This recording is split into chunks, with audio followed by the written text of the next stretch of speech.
ಓಂ ಪ್ರಕಾಶ್ ರವರ ಅಂತಿಮ ದರ್ಶನವನ್ನ ಪಡಿತಾ ಇದ್ದಾರೆ ಅವರ ಆಪ್ತರು. ಮಗ ಕಾರ್ತಿಕೇಶ್ರಿಂದ ಅಂತಿಮ ಪೂಜಾ ಕೈಂಕರ್ಯ ನೆರವೇರಲಿದೆ. ಇನ್ನೇನು ಕೆಲವೇ ಕ್ಷಣಗಳಲ್ಲಿ ಓಂ ಪ್ರಕಾಶ್ ರವರ ಅಂತ್ಯ ಸಂಸ್ಕಾರ ನೆರವೇರಲಿದೆ. ಪೊಲೀಸ್ ಗೌರವದೊಂದಿಗೆ ಓಂ ಪ್ರಕಾಶ್ ರವರ ಅಂತ್ಯ ಸಂಸ್ಕಾರವನ್ನ ಮಾಡಲಾಗುತ್ತೆ. ವಿಲ್ಸನ್ ಗಾರ್ಡನ್ ಚಿತಾಗಾರದಲ್ಲಿ ಓಂ ಪ್ರಕಾಶ್ ರವರ ಅಂತ್ಯ ಸಂಸ್ಕಾರ ನೆರವೇರಲಿದೆ. ಈಗಾಗಲೇ ಓಂ ಪ್ರಕಾಶ್ ರವರ ಆತ್ಮೀಯರು ಎಲ್ಲರೂ ಕೂಡ ಬಂದು ಅಂತಿಮ ದರ್ಶನವನ್ನು ಪಡಿತಾ ಇದ್ದಾರೆ. ಹಾಗೆ ಮಗ ಕಾರ್ತಿಕೇಶ್ರಿಂದ ಅಂತಿಮ ಪೂಜಾ ಕೈಂಕರ್ಯಗಳು ಕೂಡ ನಡೀತಾ ಇರುವಂಥದ್ದು. ಹಾಗಾಗಿ ಕೆಲವೇ ಕ್ಷಣಗಳಲ್ಲಿ ಓಂ ಪ್ರಕಾಶ್ ರವರ ಅಂತ್ಯ ಸಂಸ್ಕಾರ ನೆರವೇರಲಿದೆ. ಪೊಲೀಸ್ ಗೌರವದೊಂದಿಗೆ ಓಂ ಪ್ರಕಾಶ್ ರವರ ಅಂತ್ಯ ಸಂಸ್ಕಾರವನ್ನು ಮಾಡಲಾಗುತ್ತೆ. ವಿಲ್ಸನ್ ಗಾರ್ಡನ್ ಚಿತಾಗಾರದಲ್ಲಿ ಅಂತ್ಯ ಸಂಸ್ಕಾರ ನೆರವೇರಲಿದೆ. ನೀವು ದೃಶ್ಯಾವಳಿಯಲ್ಲೂ ಕೂಡ ಗಮನಿಸ್ತಾ ಇರಬಹುದು, ಪೂಜಾ ಕೈಂಕರ್ಯಗಳು ನೆರವೇರ್ತಾ ಇದೆ. ಓಂ ಪ್ರಕಾಶ್ ರವರ ಆತ್ಮೀಯರು, ಸ್ನೇಹಿತರು ಎಲ್ಲರೂ ಕೂಡ ಬಂದು ಅಂತಿಮ ದರ್ಶನವನ್ನು ಪಡಿತಾ ಇದ್ದಾರೆ. ಕೆಲವೇ ಕ್ಷಣಗಳಲ್ಲಿ ಇವರ ಅಂತ್ಯಕ್ರಿಯೆ ಕೂಡ ನೆರವೇರಲಿದೆ. ಪೊಲೀಸ್ ಗೌರವದೊಂದಿಗೆ ಓಂ ಪ್ರಕಾಶ್ ರವರ ಅಂತ್ಯ ಸಂಸ್ಕಾರವನ್ನು ಮಾಡಲಾಗುತ್ತೆ. ವಿಲ್ಸನ್ ಗಾರ್ಡನ್ ಚಿತಾಗಾರದಲ್ಲಿ ಅಂತ್ಯ ಸಂಸ್ಕಾರ ನೆರವೇರಲಿದೆ.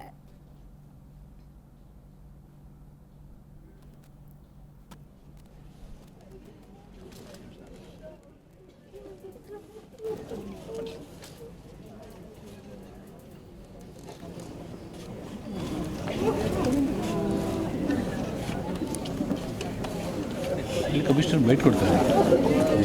ಆ ಕಡೆ ಕೊಡ್ತಾವ್ರೆ. ಹಾಂ ಕೊಡ್ತಾವ್ರೆ. ಎಲ್ಲಿ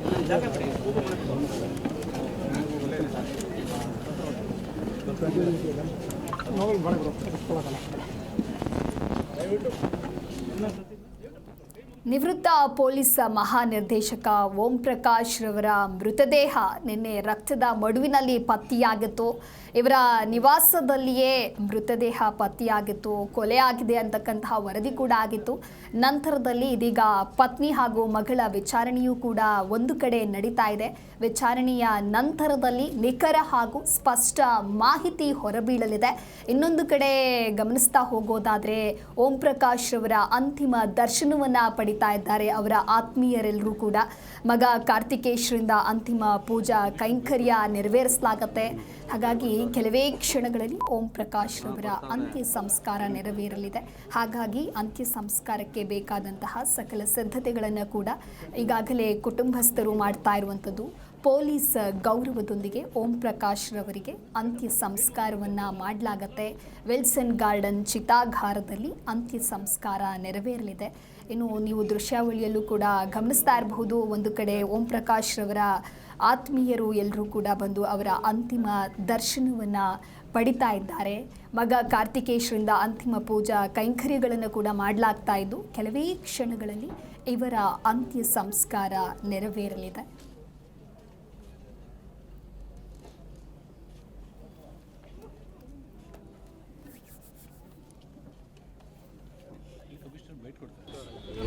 After yesterday's incident, I gave a complaint. Police is taking care of their job.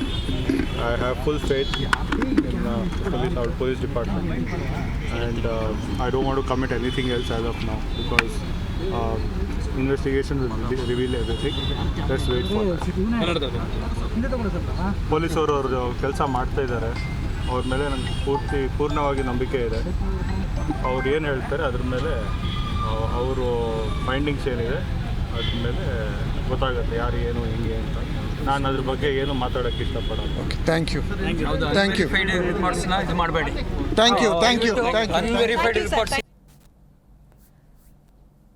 ಗಮನಿಸ್ತಾ ಹೋಗೋದಾದರೆ ಓಂ ಪ್ರಕಾಶ್ ರವರ ಅಂತಿಮ ದರ್ಶನವನ್ನು ಒಂದು ಕಡೆ ಅವರ ಆತ್ಮೀಯರು ಪಡೆದುಕೊಳ್ತಾ ಇದ್ದಾರೆ.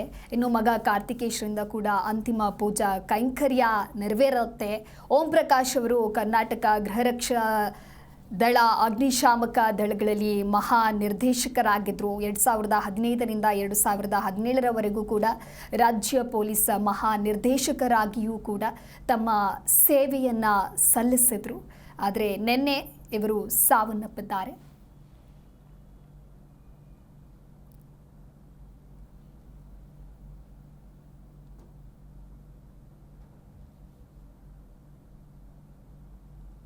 ಈ ಕುರಿತು ಮತ್ತಷ್ಟು ಮಾಹಿತಿಯನ್ನ ನೀಡಲಿದ್ದಾರೆ ನಮ್ಮ ಪ್ರತಿನಿಧಿ ವಿಶ್ವನಾಥ್ ಲೈವ್ನಲ್ಲಿ ಜಾಯ್ನ್ ಆಗ್ತಾ ಇದ್ದಾರೆ. ವಿಶ್ವನಾಥ್, ಗಮನಿಸ್ತಾ ಹೋಗೋದಾದ್ರೆ ಓಂ ಪ್ರಕಾಶ್ ಅವರ ಅಂತಿಮ ದರ್ಶನವನ್ನ ಈಗಾಗಲೇ ಆಪ್ತರು ಪಡೆದಿದ್ದಾರೆ. ಅಂತ್ಯ ಸಂಸ್ಕಾರ ಯಾವಾಗ ನೆರವೇರಲಿದೆ? ವಿಧಿವಿಧಾನಗಳು ಆರಂಭವಾಗಿದೆಯಾ? ಹೇಗೆ?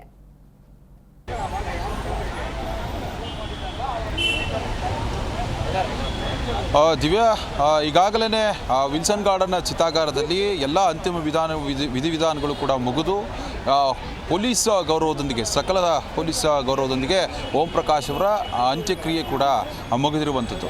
ಅಂದರೆ ಪುತ್ರ ಕಾರ್ತಿಕೇಶ್ ಅವರ ಒಂದು ಸಮ್ಮುಖದಲ್ಲಿ ಮತ್ತು ಕುಟುಂಬಸ್ಥರ ಒಂದು ಕಣ್ಣೀರಿನ ಒಂದು ಆಕ್ರಂದನ ಏನಿತ್ತು ಅದರ ನಡುವೆ ಈಗ ಅಂತ್ಯ ಸಂಸ್ಕಾರ ಕೂಡ ಮುಗಿದಿರುವಂಥದ್ದು. ವಿಲ್ಸನ್ ಗಾರ್ಡನ್ ಚಿತಾಗಾರದಲ್ಲಿ ನಾನೀಗ ನಿಂತ್ಕೊಂಡು ಲೈವ್ ಕೊಡ್ತಾ ಇರುವಂಥದ್ದು. ಈಗಾಗಲೇ ಹಿರಿಯ ಪೊಲೀಸ್ ಅಧಿಕಾರಿಗಳು, ಅವರ ಆಪ್ತರಾಗಿರಬಹುದು ಮತ್ತು ಅವರ ಕುಟುಂಬಸ್ಥರಾಗಿರ್ಬೋದು, ಎಲ್ಲರೂ ಕೂಡ ಅವರಿಗೆ ಯಾರೆಲ್ಲ ಸಂಬಂಧಪಟ್ಟವರು ಇದ್ದರು ಅವರೆಲ್ಲರೂ ಕೂಡ ಬಂದು ಇಲ್ಲಿ ಅಂತಿಮ ದರ್ಶನವನ್ನು ಪಡ್ಕೊಂಡು ಕಣ್ಣೀರನ್ನು ಹಾಕಿ ಅಂತಿಮ ವಿದಾಯವನ್ನು ಕೂಡ ಹಿರಿಯ ನಿವೃತ್ತ IPS ಅಧಿಕಾರಿಗಳಿಗೆ ಹೇರಿರುವಂಥದ್ದು. ಒಟ್ಟಾರೆ ಏನು ನಿನ್ನೆ ಇಷ್ಟೊತ್ತಿಗೆ ಅವರ ಬರ್ಬರ ಹತ್ಯೆ ಆಗುತ್ತೆ, ಇವತ್ತು ಅವರ ಒಂದು ಅಂತ್ಯಕ್ರಿಯೆ ಕೂಡ ಆಗಿರುವಂಥದ್ದು. ಅದರಲ್ಲೂ ಕೂಡ ಪ್ರಮುಖವಾಗಿ ಅನೇಕ ದಿನಗಳಿಂದಲೂ ಕೂಡ ಫ್ಯಾಮಿಲಿ ಡಿಸ್ಪ್ಯೂಟ್ ಇರುತ್ತೆ ಮತ್ತು ಕುಟುಂಬದಲ್ಲಿ ಎಲ್ಲವೂ ಕೂಡ ಸರಿಯಾಗಿರುವುದಿಲ್ಲ. ಅದೇ ರೀತಿಯಾಗಿ ಹೆಂಡತಿ ಮತ್ತು ಅವರ ಮಗಳಿಗೆ ಮಾನಸಿಕ ಖಿನ್ನತೆ ಇತ್ತು ಅನ್ನೋ ಒಂದು ಆ್ಯಂಗಲ್ನಲ್ಲಿ ಈಗಾಗಲೇ FIR ಕೂಡ ದಾಖಲಾಗಿದೆ. ಅದೇ ರೀತಿಯಾಗಿ ಅವರೇ ಕೊಲೆ ಮಾಡಿದ್ದಾರೆ ಅನ್ನೋ ಒಂದು ನಿಟ್ಟಿನಲ್ಲಿ ಕಾರ್ತಿಕೇಶ್ ಕೂಡ ಒಂದು ದೂರನ್ನು ಕೂಡ ಕೊಟ್ಟಿರುವಂಥದ್ದು. ಅದರ ಆ್ಯಂಗಲ್ನಲ್ಲೇ ಪೊಲೀಸರು ತನಿಖೆಯನ್ನು ಕೂಡ ನಡೆಸ್ತಾ ಇರುವಂಥದ್ದು. ಈಗಾಗಲೇ ಪೊಲೀಸ್ ಠಾಣೆಯಲ್ಲಿ ಅಂತಂದರೆ ನಿನ್ನೆ ವಶಕ್ಕೆ ಪಡೆಯಲಾಗಿತ್ತು ಇಬ್ಬರನ್ನು. ಪೊಲೀಸ್ ಠಾಣೆಯಲ್ಲಿ ಇವತ್ತು ವಿಚಾರಣೆ ಕೂಡ ಸಾಗ್ತಾ ಇದೆ.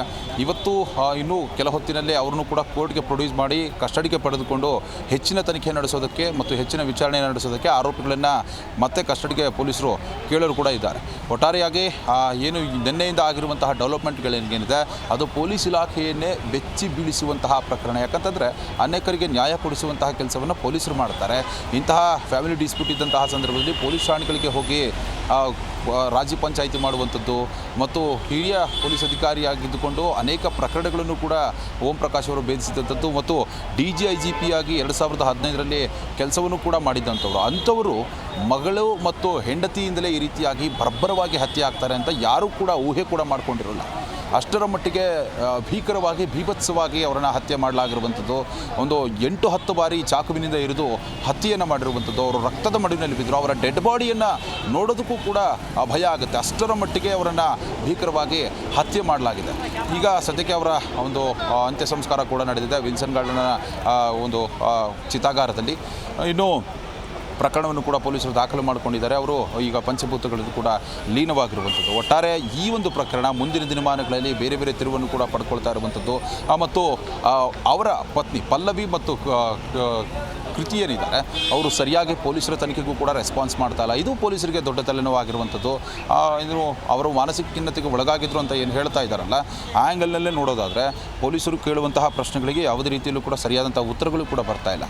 ಹೀಗಾಗಿ ಪೊಲೀಸರಿಗೂ ಕೂಡ ಇದೊಂದು ಸ್ವಲ್ಪ ತಲೆನೋವಾಗುತ್ತೆ. ಮುಂದಿನ ದಿನಮಾನಗಳಲ್ಲಿ ಅವರನ್ನು ಮತ್ತೆ ಆಸ್ಪತ್ರೆಗೆ ಕರೆದುಕೊಂಡು ಹೋಗಿ ಚಿಕಿತ್ಸೆಯನ್ನು ಕೊಡಿಸುವಂಥದ್ದು ಮತ್ತು ತನಿಖೆಯ ಭಾಗದಲ್ಲಿ ಏನೆಲ್ಲ ಎವಿಡೆನ್ಸ್ಗಳನ್ನು ಏನೆಲ್ಲ ಸಾಕ್ಷ್ಯಗಳನ್ನು ಕಲೆಕ್ಟ್ ಮಾಡ್ಕೋಬೇಕು ಅವೆಲ್ಲವನ್ನೂ ಕೂಡ ಮಾಡುವಂಥ ಕೆಲಸವನ್ನು ಮುಂದೆ ಪೊಲೀಸ್ ಅಧಿಕಾರಿಗಳು ಮಾಡ್ತಾರೆ. ಒಟ್ಟಾರೆಯಾಗಿ ಇವತ್ತು ಓಂ ಪ್ರಕಾಶ್ ಅವರ ಒಂದು ಅಂತಿಮ ವಿಧಿವಿಧಾನಗಳು ಮತ್ತು ಅಂತ್ಯಕ್ರಿಯೆ ವಿಲ್ಸನ್ ಗಾರ್ಡನ್ ಚಿತಾಗಾರದಲ್ಲಿ ಮುಗಿದಿರುವಂಥದ್ದು. ದಿವ್ಯ.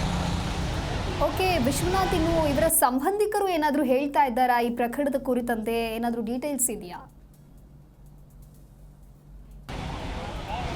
ದಿವ್ಯ, ಈಗಾಗಲೇ ಕಾರ್ತಿಕೇಶ್ ಮಾತನಾಡಿದ್ರು.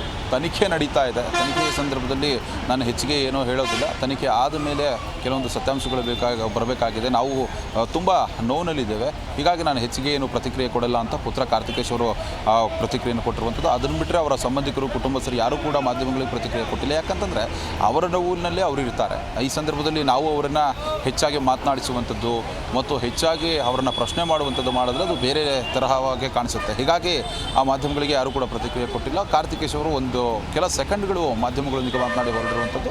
ಮುಂದಿನ ದಿನಮಾನಗಳಲ್ಲಿ ಮತ್ತಷ್ಟು ತನಿಖೆಯ ಸಂದರ್ಭದಲ್ಲಿ ಏನೆಲ್ಲ ಸಾಕ್ಷ್ಯಗಳನ್ನು ನಾವು ಏನೆಲ್ಲ ಹೇಳಿಕೆಗಳನ್ನು ಕೊಡಬೇಕು, ಏನೆಲ್ಲ ಮಾಹಿತಿಗಳನ್ನು ಕೊಡಬೇಕು ಅದನ್ನೆಲ್ಲವನ್ನು ಕೊಡೋದಕ್ಕೂ ಕೂಡ ಅವರ ಕುಟುಂಬಸ್ಥರಾಗಿರ್ಬೋದು ಮತ್ತು ಅವರ ಸಂಬಂಧಪಟ್ಟವರು ಯಾರ್ಯಾರಿದ್ದಾರೆ ಈ ಕಾರ್ತಿಕೇಶ್ ಏನು ದೂರನ್ನು ಏನು ಕೊಟ್ಟಿದ್ದಾರೆ ಅವರೇ ಇಲ್ಲಿ ಪ್ರಮುಖವಾಗಿ ಸಾಕ್ಷ್ಯವನ್ನು ಹೇಳಬೇಕಾಗತ್ತೆ ಮತ್ತು ಅವರು ಕಂಡಂತಹ ಸತ್ಯಗಳನ್ನು ಕೂಡ ಹೇಳಬೇಕಾಗತ್ತೆ. ಯಾಕಂತಂದರೆ ಮುಂದೆ ಪೊಲೀಸರ ತನಿಖೆಯಲ್ಲಿ ಕೆಲವೊಂದು ಎವಿಡೆನ್ಸ್ಗಳನ್ನು ಕಲೆಕ್ಟ್ ಮಾಡಬೇಕಂತ ಸಂದರ್ಭದಲ್ಲಿ ಯಾರನ್ನೆಲ್ಲ ಕರೆಸಬೇಕು ಅವರನ್ನೆಲ್ಲರನ್ನೂ ಕೂಡ ಕರೆಸಿ ವಿಚಾರಣೆ ವಿಚಾರಣೆ ನಡೆಸುವಂಥ ಕೆಲಸವನ್ನು ಅಧಿಕಾರಿಗಳು ಮಾಡ್ತಾರೆ. ಆ ಸಂದರ್ಭದಲ್ಲಿ ಮತ್ತಷ್ಟು ಸತ್ಯಾಂಶಗಳು ಕೂಡ ಹೊರಗಡೆ ಬರುತ್ತೆ. ದಿವ್ಯ. ಓಕೆ, ಥ್ಯಾಂಕ್ ಯು ವಿಶ್ವನಾಥ್ ನಿಮ್ಮೆಲ್ಲ ಮಾಹಿತಿಗಾಗಿ.